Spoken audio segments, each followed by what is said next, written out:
আসসালামু আলাইকুম বন্ধুরা। আজকে আমরা একটা এলজি মোবাইলের FRP করব অক্টোপ্লাস টুল দিয়ে। যার কারণে আমি বক্সটা এখন ওপেন করব। এলজির মডেলটা হলো LG G6। এটার FRPটা আমরা আনলক করব অক্টোপ্লাস টুল দিয়ে। জাস্ট এক ক্লিকেই মোটামুটি এটা আনলক হয়ে যাবে। এটা আনলক করার জন্য ফার্স্ট আমি অক্টোপ্লাস বক্সটা ওপেন করে নিচ্ছি। আমারটা FRP সাপোর্ট আছে, তো আমি FRP টুলস ওপেন করলাম। তো FRP টুলস ওপেন করার পরে সেখানে আমার এলজি ট্যাবে যেতে হবে।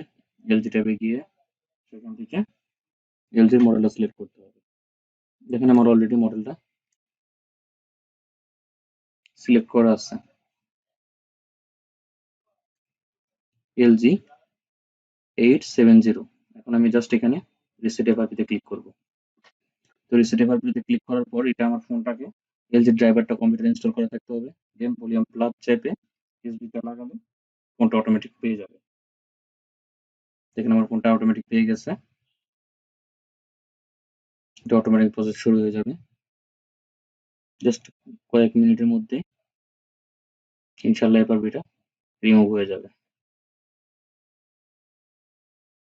আমরা একটু ওয়েট করছি। পার্টিশন রিডিং বোর্ড, দেন আমি এখানে ইয়েস দিয়ে দিলাম।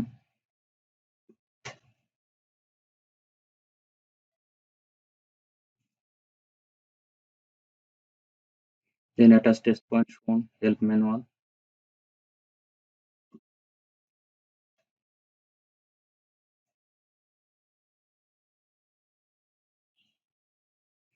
জাস্ট এইভাবে অক্টোপ্লাস টুলের মাধ্যমে খুব সহজেই LG G6 মডেলের এফআরপিটা আপনারা খুলতে পারবেন খুব অল্প সময়ের মধ্যে।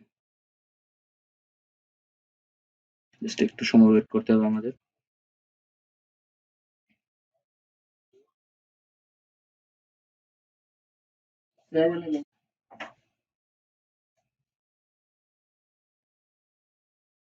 রিস্টোরিং বুট।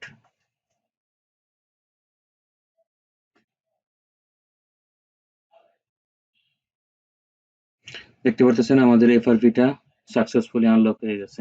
ইনশাআল্লাহ এভাবে আপনারা LG G6 মডেলের এফআরপি যদি কখনো আপনার কাছে আসে, অক্টোপ্লাস এফআরপি টুলটা ইউজ করবেন, খুব সহজে খুব সীমিত সময়ের মধ্যেই এফআরপিটা আনলক করতে পারবেন। এতক্ষণ ভিডিওটা দেখার জন্য ধন্যবাদ সকলকে।